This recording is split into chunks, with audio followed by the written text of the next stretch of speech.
La nationalité est un lien sociologique et juridique qui rattache un individu à un État, duquel lien découlent les droits et les obligations réciproques entre cet individu et cet État.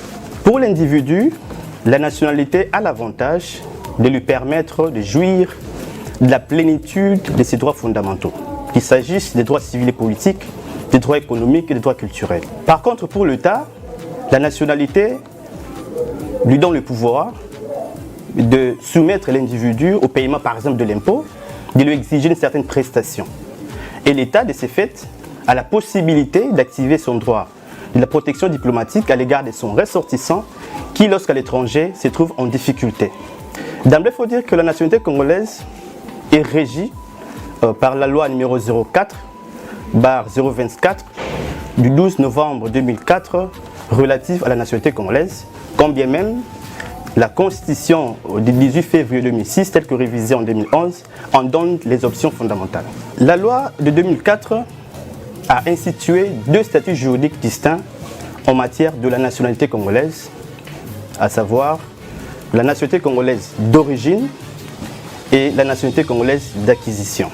En ce qui concerne la nationalité congolaise d'origine, la loi a institué trois éléments de rattachement d'une personne à l'État congolais par la nationalité congolaise d'origine.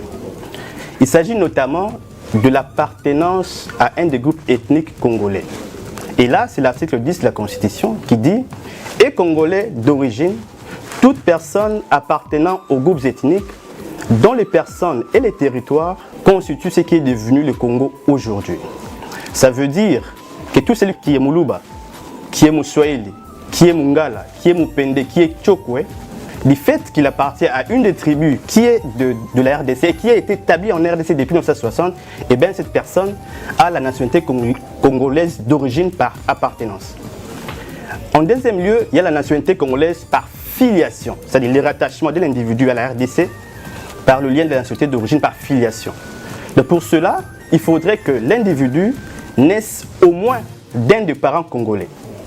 Je dois préciser que la loi ne dit pas que pour qu'un enfant soit congolais d'origine, il doit forcément naître des deux parents congolais. Non, au moins un des parents doit être congolais pour que l'enfant soit congolais d'origine par filiation. L'article 72 de la Constitution donne les conditions pour être candidat aux élections présidentielles en RDC.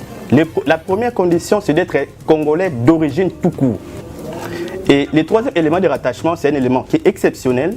C'est ce qu'on appelle le rattachement par les sols, lorsqu'un enfant est né sur le sol congolais. C'est exceptionnel parce qu'il s'agit de ce qu'on appelle la nationalité congolaise par présomption de la loi. C'est le cas notamment d'un enfant qui est nouveau-né trouvé en RDC dont on ne connaît pas le parent. Quand bien même cet enfant a la chevelure chinoise, a la morphologie française, cet enfant aura la nationalité d'origine par présomption. Présomption veut dire que cette présomption sera retirée lorsque, pendant la minorité, on vient de découvrir un de ses parents qui a une nationalité étrangère. Le deuxième cas de la nationalité d'origine par présomption, c'est en faveur d'un enfant qui naît d'un parent ayant le statut d'apatride. Je n'ai pas dit un parent apatride, mais un parent ayant le statut d'apatride. Et ce cas de figure n'est pas encore d'application en RDC parce que la RDC n'a pas encore mis en place les critères de détermination d'apatride ou d'octroi des statuts d'apatride. Le troisième cas de figure de la nationalité d'origine par présomption de la loi, c'est le cas d'un enfant qui naît d'un parent ou des parents dont la loi nationale n'admet pas la transmission de la nationalité par ius soli, ou qui n'admet pas la transmission de la nationalité à la suite d'une filiation naturelle. Il y a de ces États qui, lorsqu'un enfant est né hors mariage, cet enfant n'a pas droit à la nationalité. Quand ces enfants-là naissent en RDC, eh bien, la loi leur accorde la nationalité d'origine par présomption. Il y a aussi ce qu'on appelle la nationalité par acquisition. Là, c'est un étranger qui a la nationalité étrangère, qui peut devenir congolais. Il y a 5 modes d'acquisition de la nationalité congolaise. Il s'agit notamment de la naturalisation, l'adoption, le mariage, ainsi que la naissance et la résidence en RDC. Pour la naturalisation, tout étranger qui voudrait bien devenir congolais, il peut se conformer aux articles 22 et 33. Les conditions majeures sont qu'il faut être majeur, il faut introduire une demande express en des exemplaires. Il faut déposer une déclaration d'engagement à la renonciation à la nationalité étrangère qu'elle a. Et puis il y a l'option. L'option, c'est pour les cas d'un enfant qui a été adopté par un couple mixte dont l'un est congolais, et cet enfant peut avoir la nationalité congolaise à sa majorité. Dans les 6 mois qui suivent sa majorité, demander à ce qu'il ait la nationalité congolaise par option. L'adoption, c'est qu'un enfant légalement adopté par un Congolais peut obtenir la nationalité congolaise par adoption et à sa majorité, il peut renoncer, il a la possibilité de renoncer à la nationalité acquise par adoption. La naissance et la résidence, c'est que c'est une condition cumulative. Toute personne étrangère née en RDC de parents étrangers peut demander la nationalité congolaise par l'effet de la naissance et la résidence en RDC, pour autant qu'il en fasse une déclaration, écrite au ministre de la Justice, et qu'au moment où il fait cette déclaration, qu'il justifie d'une résidence permanente en RDC. Et à ce qui concerne le mariage, il faut dire qu'en RDC, selon la loi congolaise, le mariage ne confère pas de plein droit de la nationalité congolaise, et la loi a prévu des conditions. Il y a 3 conditions majeures. D'abord, il faut 7 ans de vie conjugale pour l'étranger qui a épousé une Congolaise ou une étrangère qui a épousé un Congolais. Et puis au moment de la demande, il faudrait que la communauté de vie des époux puisse continuer et que l'époux congolais puisse continuer à détenir la nationalité congolaise. La nationalité congolaise d'origine ou comme d'acquisition ne peut être établie et prouvée que par la production d'un certificat de nationalité régulièrement délivré par le ministre de la Justice. C'est l'article 42. Il n'y a pas un autre document qui prouve la nationalité congolaise. Parce que même l'acte de naissance ne prouve pas la nationalité. Ce qui est encore grave, c'est que pour demander le certificat de nationalité, il faut produire un document qui atteste de votre appartenance à un des groupes ethniques de la RDC et qui atteste de votre affiliation à l'égard d'un des parents congolais. L'acte de naissance indique les lieux de naissance et la filiation de l'enfant. Et de ce point de vue, je me demande quels sont les indicateurs sur base desquels l'Office national pour l'identification de la population congolaise, l'ONIP, va recenser, va identifier les Congolais. Comment savoir que les gens sont Congolais pendant que la majorité des Congolais ne disposent pas de certificat de nationalité? Les certificats ne coûtent pas cher, mais pour l'avoir, pour ceux qui ont à Kasumbalesa, pour ceux qui ont à Lubumbashi, comment il va faire? J'ai beaucoup apprécié l'impulsion qu'a donnée l'actuel ministre de la Justice, qui tient à faciliter l'obtention des certificats de nationalité en digitalisant la gestion de la nationalité en RDC. La perte et la déchéance de la nationalité se différencient de par leur processus, même si les deux aboutissent au même résultat, c'est que l'individu cesse d'être ressortissant de l'État concerné. D'abord, la perte est automatique, ne nécessite pas les déclenchements d'une procédure administrative ou judiciaire.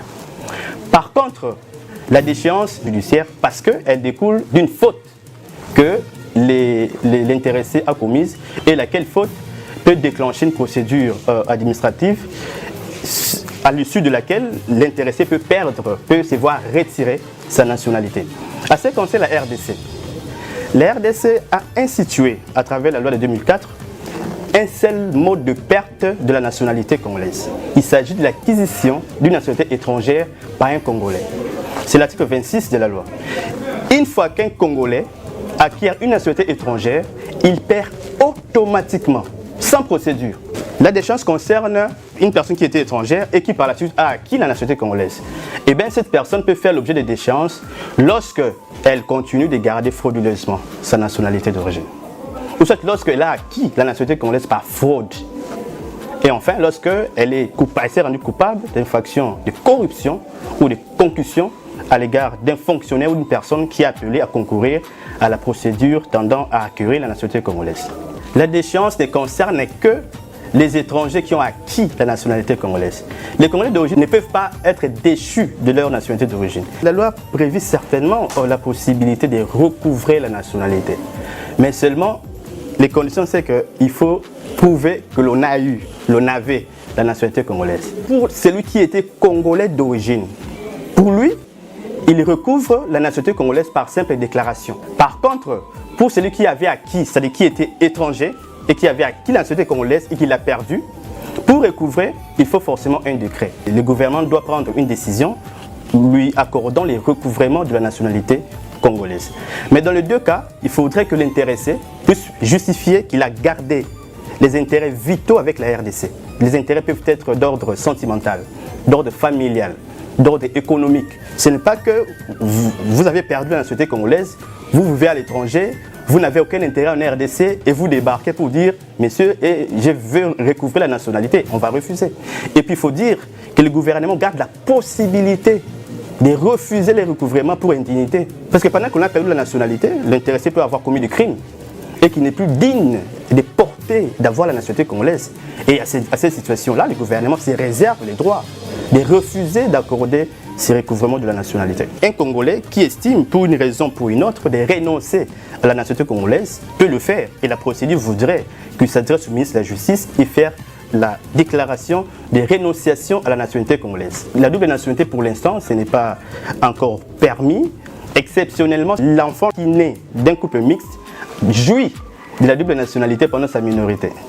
Et c'est à sa majorité, évidemment, qu'il fera les choix. Mais les voix s'élèvent déjà, mais moi-même, je suis pour la double nationalité, d'abord en faveur des Congolais d'origine. Je suis en train de décrire un article qui dénonce au fait les conséquences de l'exclusivité de la nationalité congolaise. Parce que l'exclusivité de la nationalité congolaise est devenue anachronique. De facto, on sait qu'il y a beaucoup de Congolais qui ont la double nationalité et qui occupent des fonctions, de hautes fonctions dans notre pays. Si le principe de l'exclusivité constitue aussi un facteur d'apatridie à l'égard des Congolais, surtout d'origine. Parce que la nationalité d'acquisition, ce n'est pas une nationalité définitive. Moi, en tant qu'expert, je considère la nationalité d'acquisition comme une pseudo-nationalité, révocable, précaire. Parce que chaque pays, chaque État, par sa législation, a profité des mécanismes et des déchéances, comme notre pays d'ailleurs. Supposons qu'un Congolais a acquis une nationalité et qu'il arrive à la perdre pour avoir commis un fait récriminé par l'État des résidences et que dans l'entretemps, il avait déjà perdu la nationalité congolaise parce que la nationalité congolaise étant une exclusive et du coup, les Congolais se retrouvent apatrides. Qui ne sait pas que dans notre pays, la diaspora nourrit la RDC? Ça démontre qu'ils sont certes partis, mais ne sont pas en réalité partis. Alors pourquoi ne pas leur permettre de jouir de ces doubles nationalités? D'autant que les joueurs qui visiblement ont changé de nationalité viennent jouer ici, aborder les maillots nationaux. Et tout le monde sait qu'ils ont déjà changé de nationalité. D'autant que les politiciens en RDC, il faut le dire, ont double nationalité. Vous savez qu'en 2007, il y a eu les fameux moratoires qui a permis à certains Congolais de jouer de la double nationalité. Et ces moratoires, en principe, avaient un délai de 3 mois. Mais jusqu'à présent, ces moratoires n'est pas levé. Et puis ce qui est encore grave, ces moratoires étaient oral, verbal, non soutenu par un soubassement administratif. Et du coup, la disposition constitutionnelle consacrant l'exclusivité de la nation congolaise est devenue quasiment désuète, non applicable. Pourquoi continuer à l'appliquer à l'égard des Congolais de la diaspora qui ont quitté la RDC pour besoin de la quête du bien-être? Et c'est eux qui nourrissent même les familles en RDC. Et c'est pourquoi, même si pour présentement l'exclusivité de la nationalité congolaise est d'application, mais en tout cas, je suis parmi ceux qui prônent l'abandon de ce principe de l'exclusivité en adoptant le principe de l'irrévocabilité de la nationalité congolaise. Aux concertations nationales, la nécessité d'abandonner le principe de l'exclusivité enfin de la nationalité congolaise d'origine a été aussi adoptée. Mais pourquoi notre pays est en train de traîner? Heureusement, le président actuel de la République démocratique du Congo, le président Félix Tshisekedi, a au moins reconnu que la RDC doit se mettre au même diapason que les États modernes et qu'il a d'abord facilité les Congolais de la diaspora, qui sont les Congolais, les étrangers d'origine congolaise, de pouvoir avoir les visas au débarquement, à l'arrivée.